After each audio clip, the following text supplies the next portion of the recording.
Hai Sobat Kece Pikong 1996. Apa kabar semuanya? Dia nggak ngabarin selama 2 atau 3 hari? Apakah aku bakal kehilangan dia? Sedih banget ya jadi kamu. Kasian banget tahu. Oke, buat Sobat Kece Pikong sekalian, mulai sekarang nggak ada lagi deh istilah sedih, cuman karena nggak ngabarin dan perkara chat tai kucing itu. Mau tahu caranya biar nggak kelihatan sedih mulu? Oke, pantengin hingga kelar ya. Nah, di video ini gue bakal jelasin apa yang harus kamu lakuin kalau seseorang, entah itu cewek atau cowok, nggak ngehubungin kamu selama 2 atau 3 hari. Jadi mas mbak sekalian, kita anggap aja skenarionya kayak gini. Kamu lagi deket sama seseorang, semuanya kelihatan baik-baik aja. Tiba-tiba dia nggak ngabarin selama 2 atau 3 hari. Clear ya? Kamu langsung panik, bingung, dan mikir, apa aku salah ngomong? Apa aku bikin dia nggak nyaman? Apa dia kenapa-kenapa? Atau lebih parah lagi, jangan-jangan dia lagi sibuk nyari kelamin baru di luar sana. Nah, semua pikiran negatif tai kucing ini langsung muter-muter di kepala kamu, iyo toh. Tenang aja, hampir semua orang pernah ngerasain ini. Kamu nggak sendirian kok, even gua pribadi juga pernah. Rasa cemasnya tuh nggak enak banget, anjing banget lah intinya. Kamu jadi merasa kayak sepenuhnya bergantung sama dia. Nggak tahu dia lagi mikir apa, nggak tahu dia lagi di mana, sama siapa. Dan bahkan kamu mulai ragu, bahkan sampai mikir, ini kita masih deket nggak sih? Kira-kira harus lanjut atau udah move on aja? Lucunya, setiap kali ponsel kamu bunyi, kamu langsung deg-degan berharap itu dia. Tapi pas dilihat, ternyata cuma notif biasa atau orang lain. Rasanya bener-bener nggak nyaman, dan nggak ada yang mau perasaannya digantung kayak gitu. Tapi santai aja, ada kok solusinya. Berdasarkan pengalaman pribadi, yang udah beberapa kali ngejalanin hubungan baik itu yang manis, asin, tawar dan pahit sekalipun. Gue jadi tahu dan ngerti sama beberapa hal pas situasinya mulai rada ngehe. Tentang gimana cowok atau cewek biasanya bertindak dalam situasi kayak gini. Jadi ada beberapa hal yang bisa kamu lakukan. Mau belajar bareng? Yuk, drop dan ketik. Siap di kolom komentar kalau kamu mau belajar bareng. Sebelum kita lanjut, cuman mau ngingatin.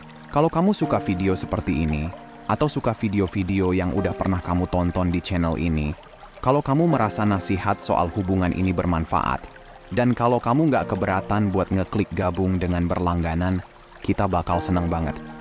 Nanti kamu bisa baca apa yang kamu dapat pas gabung fitur berlangganan. Oke, sekarang kita bahas apa yang harus kamu lakukan kalau dia nggak ngehubungin kamu selama 2 atau 3 hari. Tapi sebelum jauh dibahas, gue pengen kalian ngerti dulu sama 3 hal ini. Pertama, kenapa harus 2 atau 3 hari? Ya, karena biasanya hari kedua atau 3 itu titik di mana orang mulai panik. Kalau cuma sehari sih, bisa dimaklumin, mungkin dia lagi sibuk atau ada urusan lain. Tapi kalau 2 atau 3 hari, di zaman sekarang kayak gini, siapa sih yang 2 atau 3 hari nggak ngecek ponsel, kecuali dia tinggal di tempat yang nggak ada jaringan internet. Dan yang bikin kesal parah, kamu lihat dia masih aktif di media sosial. Artinya, jelas dia baik-baik aja, cuman nggak ngechat kamu. Ini yang sering bikin kita mikir, what the fuck? Kenapa dia nggak hubungin aku? Tenang dulu ya, kadang penjelasan yang paling simple itu. Ya mungkin dia emang cuman sibuk, tapi kenapa masih sempet buka medsos atau ngehubungin orang lain? Nah, penting banget buat kamu ingat, kamu harus fokus sama hubungan yang ada, bukan yang kamu bayangin. Kalau kalian masih PDKT, belum pacaran resmi, kamu nggak bisa berharap dia bersikap kayak pacar yang ngechat tiap hari. Mungkin kamu pengen hubungan ini lebih serius, tapi kalau kenyataannya belum sampai ke situ, pacaran resmi, jangan nuntut lebih dulu. Perlu diingat juga, cara berpikir cowok dan cewek itu beda banget. Kadang orang, entah cowok atau cewek, tapi kebanyakan cowok sih yang kayak gini. Kalau lagi fokus sama sesuatu, ya pikirannya cuma di situ. Mereka nggak selalu bisa multitasking atau pindah fokus dengan gampang. Jadi kalau dia nggak ngehubungin, bisa aja karena dia lagi sibuk sama hal lain. Nah kalau cewek, di luar dari kecurigaan yang nggak ya. Biasanya cewek mau ngetes apakah nih cowok seriusan tertarik atau enggak. Clear ya? Nah lanjut. Kedua, ini nih yang penting banget. Beberapa orang, terutama cowok, nggak terlalu suka ngechat. Mungkin pikiran kamu langsung mikir, tapi Pikong, dulu dia sering banget ngechat aku kok. Oke, mungkin benar, di awal hubungan dia rajin banget ngechat kamu, kelihatan suka dan jago banget balas chat kamu. Tapi, bukan berarti dia ngechat karena suka chatting ya. Dia gercep ngechat banyak waktu itu karena lagi berusaha bikin kamu tertarik. Dia suka sama kamu dan tahu kalau dia perlu sering-sering ngehubungi biar bisa dekat sama kamu. Tapi setelah hubungan mulai stabil, dia mungkin merasa nggak perlu melakukannya lagi. Lagi pula, seperti yang sudah disinggung tadi, banyak cowok dan beberapa cewek juga sih. Apalagi kalau kamu nemu cewek yang lagi sibuk ngejar karir, cowok biasanya lebih fokus pada satu hal dan nggak jago multitasking. Mereka nggak bisa lompat-lompat antara urusan satu dan lainnya kayak kebanyakan cewek. Inilah kenapa banyak cewek lebih jago multitasking, bisa ngatur banyak hal sekaligus, sedangkan banyak cowok nggak begitu. Buat sebagian orang, ngechat terus-terusan itu malah dianggap gangguan. Misalnya, kalau dia lagi sibuk terus kamu ngechat, bisa jadi dia nggak enakan kalau cuman dibalas, "Maaf, aku lagi sibuk." Takutnya ini bakal bikin kamu pasif-agresif dengan ngebalas balik, "Oh, oke," atau sambil pakai emot sedih dan putus asa. Mas mbak sekalian, jadi gini, nggak ada yang mau tanggung jawab atas emot sedih itu. Begitu dia lihat emot itu, dia langsung tahu kalau kamu lagi marah. Dan pas bertepatan dengan masalah lain yang lagi dia urus, entah itu kerjaan dan ditambah kamu lagi kecewa seolah jadi korban, dia bakal makin stres dan lebih milih buat menghindari drama emosional tai kucing yang bisa muncul dan nggak perlu. Clear kan? Nah, ketiga ini biasanya yang paling ditakutkan semua orang. Mungkin kamu nggak mau denger ini, tapi bisa aja dia nggak ngechat karena udah mulai kehilangan minat. Ya, ini pahit, tapi kenyataannya ada kemungkinan dia mulai nggak tertarik lagi dan mungkin dia nggak pengen bilang secara langsung. Alias, dia ghosting. Semua orang pasti nggak mau di ghosting, tapi kenyataannya ini bisa terjadi ke siapa aja. Tapi apapun alasannya, solusinya tetap sama kok. Jadi apa sih yang harus kamu lakuin kalau dia nggak ngechat selama beberapa hari? Pertama, jangan reaktif dulu, jangan panik. Jangan langsung kirim banyak pesan ke dia. Bisa aja nggak ada alasan kuat buat panik. Kamu mungkin cuma bereaksi berlebihan. Dan ya, kita semua kadang suka gitu. Terutama cewek sih. Hobi banget ngedramain sesuatu yang sebenarnya nggak perlu. Kadang semua drama yang kita bikin di kepala sendiri itu ternyata nggak ada artinya, nggak ada gunanya. Kita cuma ngebayangin hal-hal ngehe yang sebenarnya itu hanya berasal dari rasa takut ditinggalin, takut kehilangan.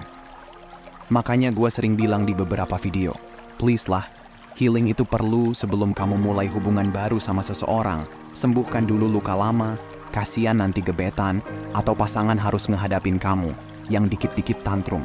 Oke, awal-awal mungkin dia bisa ngimbangin, tapi lama-lama bakal capek juga pastinya. Emosionalnya kekuras habis. Oh iya, terkait penyembuhan luka lama, orang yang sekarang kamu kencani nggak punya tugas dan bukan kewajiban dia buat nyembuhin luka itu. Kamu yang harus kerja keras pada diri sendiri buat nyembuhin luka lama itu. Kalau kamu tetap maksa, tanpa nyembuhin luka lama dulu, yang ada kamu bakal berada di siklus hubungan yang bikin kamu gila sendiri, sampai ubanan. Oke, lanjut. Jadi, banyak tuh dari kita sering keburu panik, cuma karena takut ditinggal. Apalagi kalau kamu udah mulai nyaman sama doi, kamu bener-bener udah suka sama dia. Dan karena pengalaman pahit di hubungan sebelumnya, kamu takut banget kalau sampai kehilangan yang satu ini lagi. Ketakutan itu bikin kamu overthinking setiap tanda yang kelihatan udah kayak doinya mulai nggak tertarik. Jadi kalau kamu baru ngejalanin beberapa kencan sama seseorang dan dia nggak ngechat, relax aja. Kalau kamu udah lama pacaran dan dia tiba-tiba nggak ngechat, relax juga. Nggak ada yang perlu dipanikin. Tarik napas dalam-dalam, lakukan sesuatu yang lain. Fokus ke hal lain. Serius, apapun yang bisa bikin kamu nggak terus-terusan mikirin soal ini, lakuin aja. Oke. Lanjut ke tips berikutnya, buat deadline panik. Sama kayak sebelumnya kita sering banget panik sebelum waktunya. Jadi gini, misal kamu lagi deket sama seseorang, udah 2 hari dia nggak ngabarin, dan kamu mulai panik. Nah, daripada langsung keburu-buru panik, coba bikin batasan buat diri sendiri. Misalnya, kamu baru bakal panik kalau sampai akhir minggu dia belum ngehubungi. Jadi, kalau sampai akhir minggu kamu belum dengar kabar, baru deh kamu pikirin mau gimana. Dan seringnya, sebelum deadline itu tiba, masalahnya udah selesai sendiri. Tapi kalaupun belum, paling enggak, kamu udah lebih tenang dan bisa mutusin apa langkah berikutnya. Kalau udah seminggu dia nggak ngehubungi, kamu bisa ambil pilihan. Mau lanjut aja dan move on, atau kirim pesan ringan dulu ke dia buat ngecek gimana kabarnya. Kalau kamu pilih buat ngechat duluan, nggak apa-apa kok. Tapi jangan pasang ekspektasi tinggi ya. Soalnya, kalau seseorang nggak ngehubungi selama seminggu, kemungkinan besar dia udah nggak tertarik lagi. Mungkin akan ada sesuatu yang terjadi kalau kamu ngechat duluan, tapi bisa juga nggak. Jadi, jangan terlalu berharap banyak ya. Karena kalau kamu terlalu mengaitkan harga diri kamu dengan gimana dia respon ke kamu, itu nggak akan berakhir baik, dan biasanya itu cuma bikin kamu patah hati lagi. Maksudnya gini mas mbak sekalian, satu hal penting yang perlu kamu ingat, bukan apa yang kamu katakan, tapi niat di balik kata-kata kamu yang bikin perbedaan. Kalau kamu ngechat dia dengan niat penasaran, karena kamu suka ngobrol sama dia dan mau ketemu lagi, tapi kamu juga oke-oke aja kalau nggak ketemu lagi, itu nggak masalah. Tapi kalau kamu ngechat karena kamu putus asa pengen bikin dia tertarik lagi, dan kamu mikir kalau kamu harus bikin diri kamu kelihatan keren, cuek, lucu, atau apapun yang kamu pikir bisa bikin dia balik lagi, niat itu jatuhnya jadi needy, alias butuh pengakuan. Perbedaannya jelas ya. Yang satu, niatnya penasaran dan percaya diri. Yang satunya, niatnya berharap validasi, buat harga diri. Dan orang bisa ngerasain hal ini, bahkan lewat teks sekalipun. Oke? Paham kan? Kalau kamu udah ada di posisi di mana kamu tahu kamu bakal baik-baik aja, entah dia bales atau enggak, itu mindset yang menang. Keren banget. Itu yang bikin kamu punya kehidupan cinta yang bahagia. Tapi kalau semuanya kamu anggap soal hidup dan mati, ya kamu bakal mati, selalu merasa jadi korban dalam kisah cinta kamu sendiri. Jadi, pilihan ada di tangan kamu. Mau punya mindset yang tenang, atau terus-terusan ngerasa harus ngejar dan ngedapetin pengakuan dari orang lain. Pikirin itu baik-baik ya. Oke, sekarang masuk ke tips 3. Tetap berpikir objektif. Kalau seseorang nggak bales pesan kamu selama beberapa hari, bukan berarti kamu jelek, burik, bokong hitam, nggak menarik, atau nggak layak dicintai. Apapun yang kamu anggap jelek, itu nggak berarti apa-apa kok. Kemungkinan besar, artinya dia cuma bukan orang yang tepat buat kamu. Kadang-kadang kita mikir, dia cocok buat kita, tapi ternyata dia merasa sebaliknya. Dan itu nggak masalah, nggak semua orang bisa jadi pasangan yang cocok. Kalau semua orang selalu cocok sama pasangannya, gua nggak bakal putus dari mantan-mantan sebelumnya. Ada yang jalan 3 tahun lebih, 2 tahun, 1 tahun, dan bahkan pernah jalan selama 6 tahun lebih, dan kandas juga. But it's okay guys. Jadi, kalau kita ngira segampang itu, cinta nggak akan ada tantangannya, dan nggak akan terasa bermakna. Terkadang, 2 orang bisa sama-sama sadar kalau mereka nggak cocok dan mereka berpisah dengan damai. Tapi, seringnya, satu pihak bakal sadar duluan, dan pihak lainnya nggak. Kadang cara menyampaikannya nggak selalu enak, kayak tiba-tiba hilang tanpa kabar, alias ghosting. Memang, bakal lebih baik kalau dia bilang langsung, "Aku nggak mau lanjut," tapi meski begitu, rasanya tetap bakal sakit kan? Jadi, yang perlu diingat adalah, nggak masalah kalau ini bukan jodoh kamu. Ini nggak mencerminkan nilai diri kamu.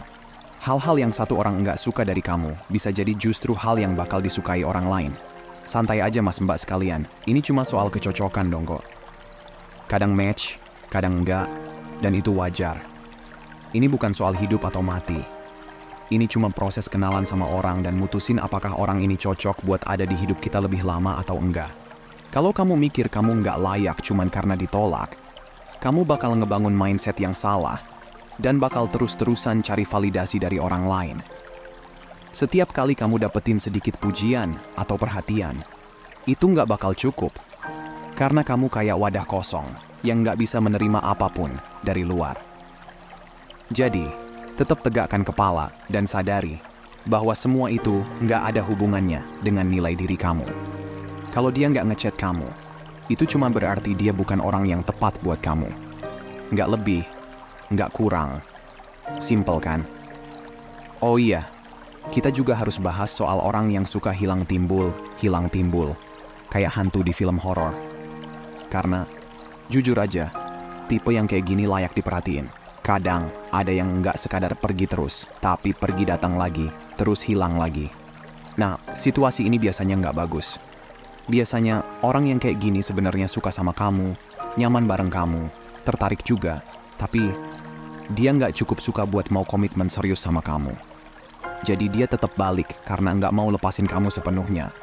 Tapi juga nggak yakin kamu adalah orang yang tepat buat dia.